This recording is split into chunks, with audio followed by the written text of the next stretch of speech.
Ladies and gentlemen, welcome to another episode of Afternoon FM. Today, I'm joined by a very, very special guest, the realest one in the room, Mr. How You Doing, Enzo motherfucking Amore. You know what? Enzo motherfucking Amore might not be copyrighted, so maybe I can run with that. But yeah, you're talking to Real1, formerly known as Enzo Amore, pro wrestler. Terry Bollea is Hulk Hogan. Hulk Hogan is Terry Bollea. I suppose I am Enzo for the rest of my life. Everywhere I go, it's all I hear. So yeah, I wouldn't say I'm married to it, but it's been a great relationship, man. What's it like? I don't know.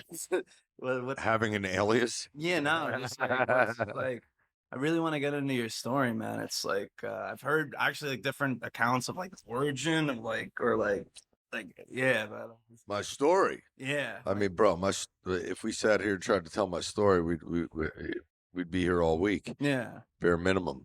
yeah. It might take a fucking couple months to tell the whole story, but I did used to manage a Hooters, man. Now you're in my wheelhouse. Now we're talking origins. Now we're talking story. Okay. That's how, people hear my story, they just want to hear about the wrestling part of it, and I get it because I mean that's what I'm known for. So I've told it, and imagine at this point in my life, I'm 36, and every interview they're like, "How'd you get started?" It's like, I mean, what's it like becoming an action figure is a better question. Yeah, I was actually Bucket list shit, you know what I mean? Like getting in a video game, man, that was cool as fuck. I think that those things, you got to pinch yourself.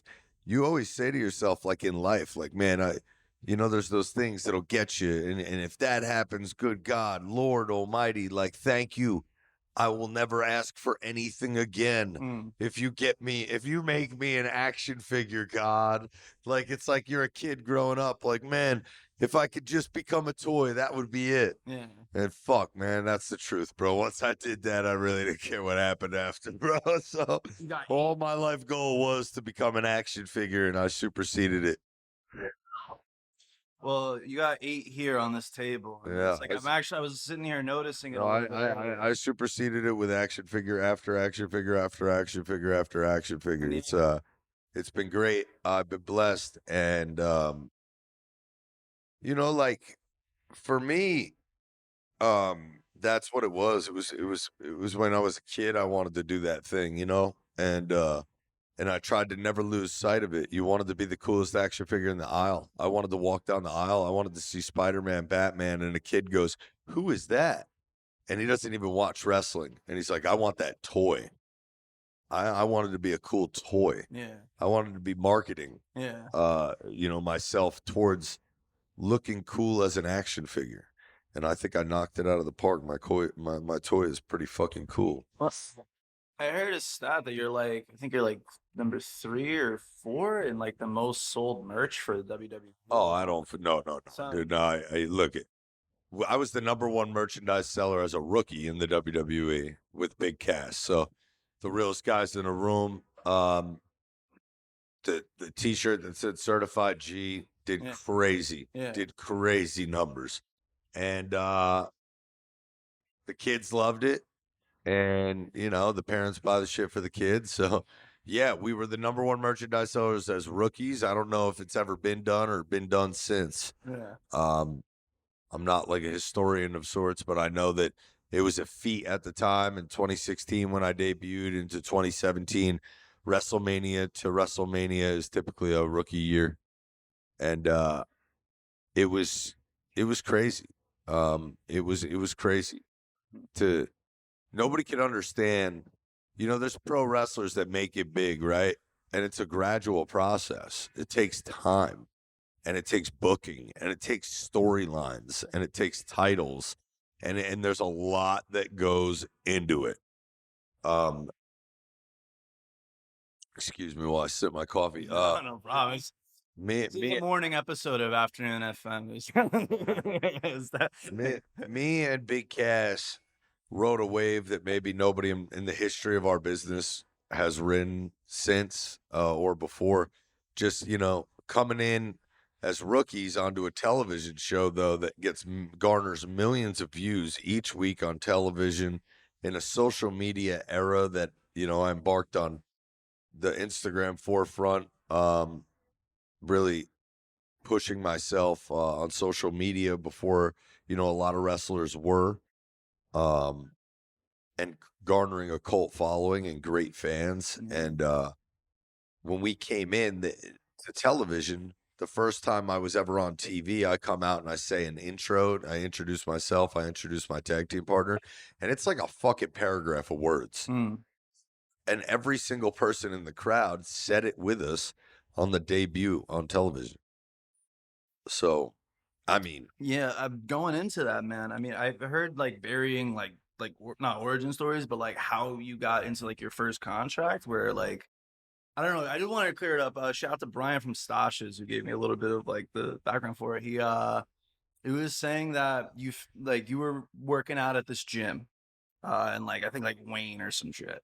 And you found out like Triple H was working there overnight, and there was like a 24/7 thing. I don't no, no, no. So it's know.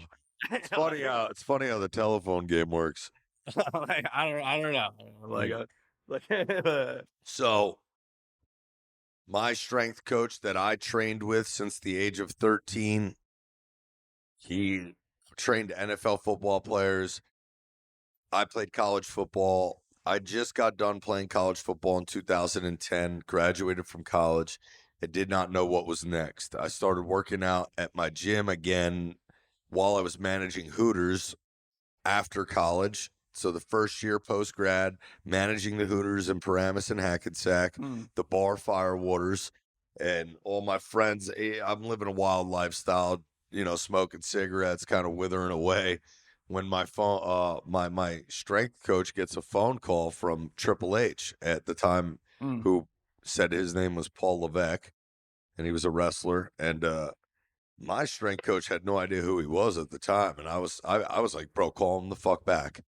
And then the next thing you know, my strength coach a year later is training him, shows him a viral video of me on YouTube tackling Victor Cruz in high school football, talking shit. And that video went viral on Barstool, and then it spawned a video I created for my strength coach to show Triple H. Meaning I worked out, and then I cut a promo on the Jersey Shore people, and like a wrestling style Yeah. promo. And the workout that I did, I mean, like, I've snapped my leg in the wrestling ring. I've been knocked out cold. I've nicked up everything, and bruised and battered. But man, you go back and watch that motherfucking video, boy. I had like a 60-inch box jump on that motherfucker, bro. I was dunking a basketball, climbing up a ladder to the roof. I bench pressed 365. I squatted 585. I deadlifted nearly 600 pounds. You're talking about like serious shit. And that's what got me through the door. Yeah. So like when young wrestlers ask, like, how do you get in? You just got in for the promo and blah blah blah. I'm like, bro, dude, I got in because I made a fucking combine video, bro. Like, and I cut a promo talking shit. So I have both. It's not like, but I never wrestled in my life. Yeah. And they gave me a tryout and I cut a promo. I picked up the wrestling, I guess, as good as you needed to get signed to the WWE as a guy who never wrestled before in your life. And then I was in the door, bro. And started out in 2012. July 1st was my first day of work in Tampa, Florida. They had Florida Championship Wrestling, and you started off like $500-600 a week Yeah. at a loss, bro. I was losing money. uh, I had credit cards and college loans, and I went to go tackle this thing, and I just said to my people, my family, I'm not gonna look like a liar to y'all. I'm gonna get this shit done. And I went out there and I became a wrestler, man. Word, bro. What did it feel like when you first like? What's that feeling like when you first hit the stage? Like when you're first like coming out, man. Like what's I like? mean, it all happened so crazy for me, man. I wasn't scared as shit, dude. I wasn't scared as shit. I'm different. I'm not like a nervous guy. Yeah. like at all. And at this point, I don't give a fuck. So you're not going to break me. You're not going to make me nervous. There's no stage too big. I'm going to go out there and figuratively just whip my dick out. Like, I'm talking about confidence. Like, God blessed me with it. I don't know what to tell you. I just know that the first thought that went through my brain when I debuted in WWE, it wasn't about the match and the promo, that little bit there that happened when I went out. Because I never wrestled before, and about 7-8 months later, I get the opportunity to get on NXT television show. And bro, to be fair, I was hammered drunk the night before till like 6 a.m. ragging some strange and just at the Green Iguana in fucking Tampa, Florida, with another wrestler or two. And both of us knew we were not getting booked. We knew we were not on the show. It was a day off. It was like, I'm just going to sit backstage and watch the wrestling show because I don't have to get in the ring today and get my ass kicked, which I do every other day because we're taping a show that I'm not going to be on. P.S. Dusty Rhodes, like, you got your ring gear? I'm like, fuck. What? So I went out there, I lose. And it wasn't about that moment, about nerves or nothing like that. Like, that was like, I did it. Like, I had a match. I'm in the WWE. Like, if it ends right now, I could say I did this. Like, I'm in the history books of the WWE. But no, it was the fact that John Cena was there when I debuted backstage by coincidence, and he saw it, and then he asked me to come back out there with him with a microphone. That's what changed everything. Yeah. That's what changed everything. And in that moment, I was thinking about there's nobody in the fucking world that's taking food off my fucking family's plate. You ain't fucking with me right now. If you try to take that food off my family's plate, I will fuck you up. That's a rat, dog. This is it. This is the moment you've been waiting for your entire fucking life. How you gonna handle it? And that was it. I went out. I spelt out soft. I was talking shit, and my life changed forever, man.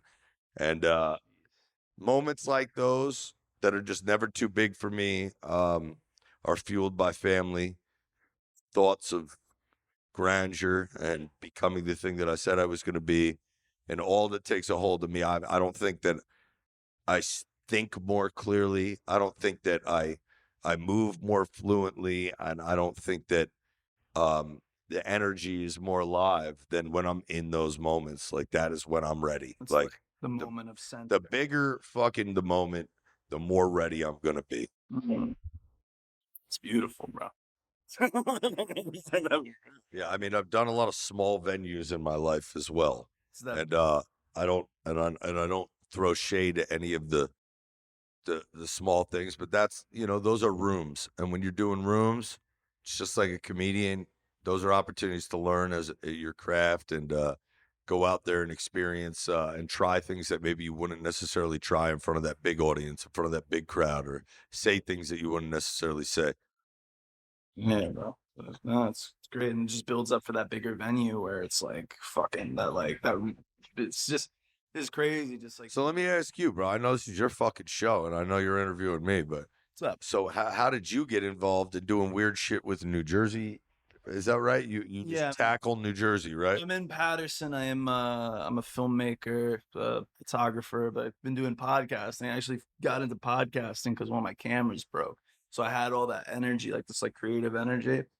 And I just needed to like put it somewhere, and it was like winter. So then like started to do like a little bit of podcasting and getting guests, man, and just like listening to different stories and shit, man. Like the range of people is like insane, bro. You'll go from like guy who organizes like a porn exhibit to like an art dealer like the next day. Like I love that like crazy juxtaposition. What is a porn exhibit? A guy like just like puts like like these old film expo. What, he sets up the beds? Yeah. It's like a fluffer. Oh, he's a fluffer? Yeah. Oh, he's out here giving hand jobs and fucking whatever it takes A lot to of snowflakes to make us to make a snow mound, bro. I don't know. It's a weird. Is that so? Are you saying he brings the coke? Possibly.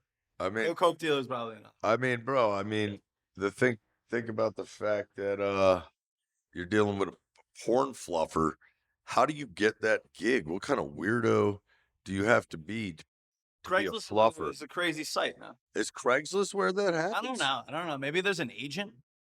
There's an agent? Yeah, the porn fluffing agent. There's a workers union as well. There's a workers union for Yeah. fucking porn stars? No, for fluffing. There's the fluffers union, bro.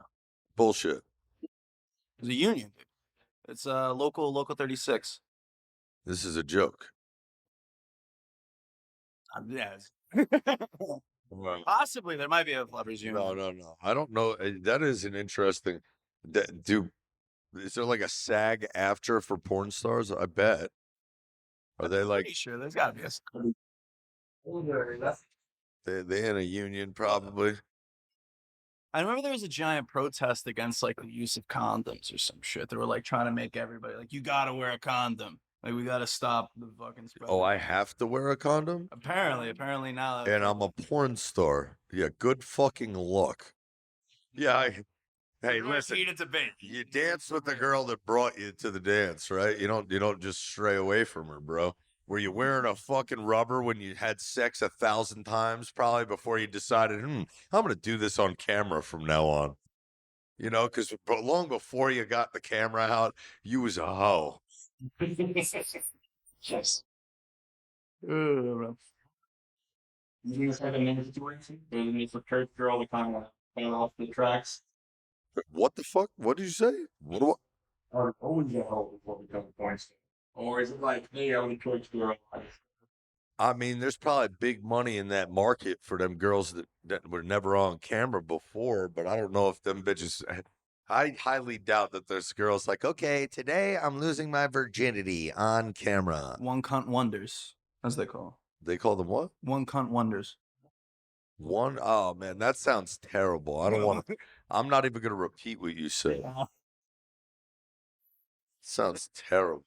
I mean, there's an abundance of them. I always wonder about them. Like, where do they go? Where do they exist? Because sometimes you'll see a porno and it'll be a swingers deal where there's like 50 people in a room naked and there's one girl on her knees and she's just getting bukkakied.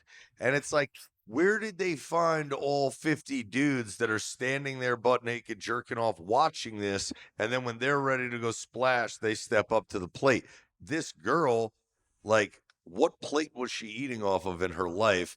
Where did they find her? And where does she exist? Is this the girl next door? Is this your neighbor? And all those 50 human beings that are in that room, they exist among us. So when I'm out at parties and I'm going places, who's in on the secret and who's not? How is it that when I look at porno on a computer, there's fucking thousands, if not millions of new people every day? And some of them are filling fucking rooms, butt naked, dick out, tits out everywhere. How come I never meet him? How come nobody invites me to the gangbang? You gotta get in the Facebook group, dude. Oh, what do you mean? I went to college, bro. I'm fucking educated. You know what? I did well. I did well in college when it came to the ladies. The frat houses, you're probably right. I didn't do the frat deal. Skull and bones, bro. I don't know those are different. Oh, bro, those are like when you're fucking with a moose head or some shit. Oh man, there's also like there was girls like I played college football, and there was girls that just wanted to get trains ran on them by the football team. I never participated in a train. I was never trained. So I might be the conductor if y'all let me open this thing off. Y'all can hop in behind when I'm done, but. I ain't dirty. I ain't on the second cart. I ain't on the third cart, and I definitely ain't on the trolley, at the end there. On the caboose. Doors, you fucking weirdos at the caboose. The last guy in. What kind of weirdo is that guy? The last guy in on the train. Oh my God. It's the dirtiest car. That guy is the dirtiest guy. That guy's a scumbag.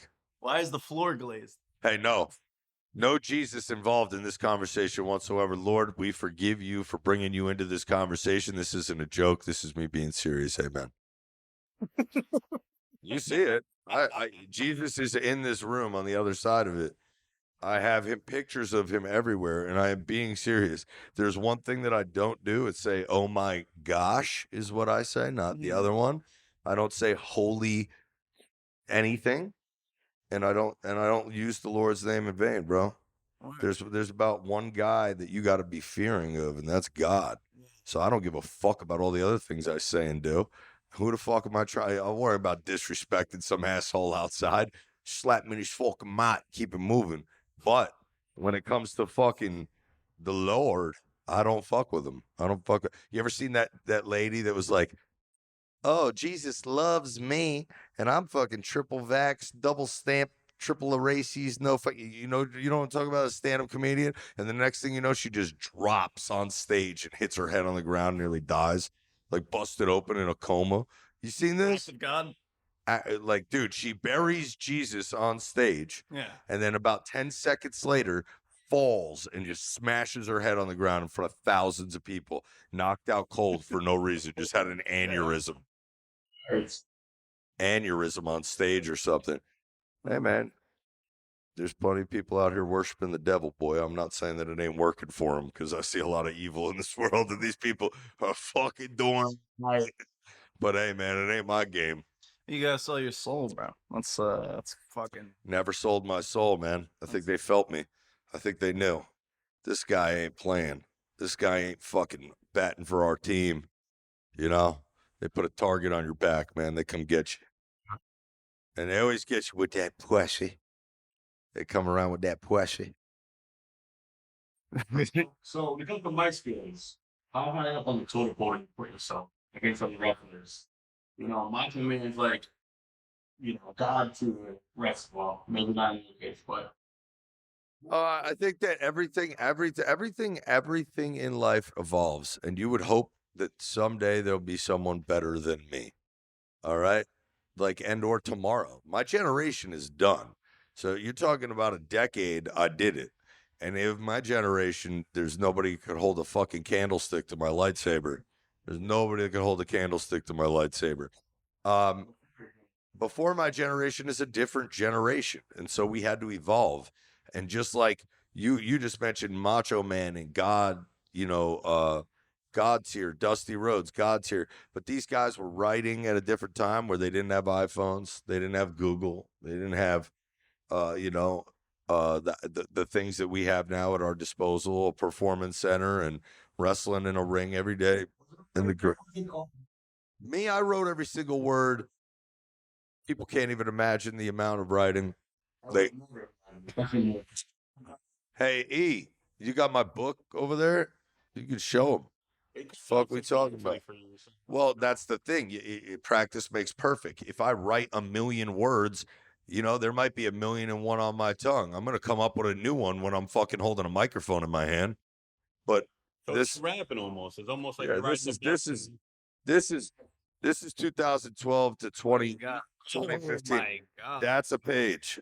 This is 2 pages, right? 1, 2. So 2, 4, 6, 8 pages on each one. This is like the Godfather. I mean, there ain't nobody fucking with me on the writing tip. The amount of written material I have is unparalleled. There's no one who could ever fucking touch it, and no one ever will, because no one's ever going to have the opportunity to go to the WWE for 7 years, get paid, and use that time to write around the clock and write every day like I did. I was there for 7 years, and I didn't see anybody else do it. And that's not me being cocky, being arrogant, or saying that I did. No, I was fucking there, guys. I was in it. I know who was lifting more weights than anyone. I know who was exercising more than anyone. I know who was dieting there. I know who was having the best matches. I know who was getting booked there right. I know who got screwed over there. And I know who wrote more and cut more promos than anyone ever.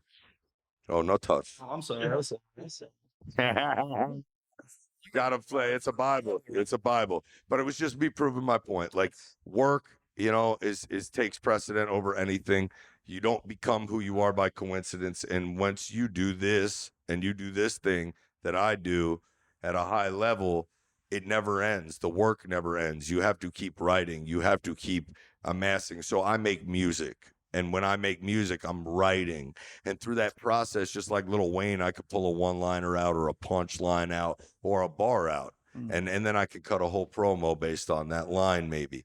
So just having all the material is half the battle.